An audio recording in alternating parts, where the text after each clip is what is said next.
সোমবার ৪ আগস্ট রাতে প্রায় এক যুগ পর সামনে এলেন দেব শুভশ্রী। টলিউডের টক অব টাউন এখন মেতেছে তাদেরকে নিয়ে। সবাই নজর রাখছিল শুভশ্রীর স্বামী রাজ চক্রবর্তীর দিকে। আবার দেবের প্রেমিকা রুক্মিণী কিছু বলছেন কিনা সেদিকটাও খেয়াল রেখেছেন নেটিজেনরা।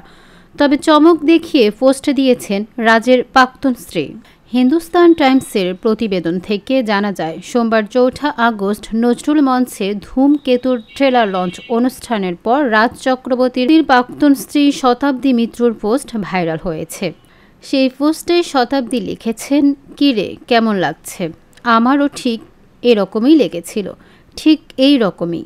বুঝলে তো, হিস্টোরি রিপিটস।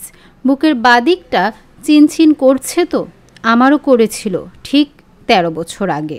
তোর এই বুকের বাদিকের চিনচিনে ব্যথা আমারও খুব চেনা, ঠিক একই পথ ধরে। কোথাও কারো নাম নেই, কিন্তু দুয়ে দুয়ে চার মিলিয়ে নিয়েছেন নেটিজেনরা।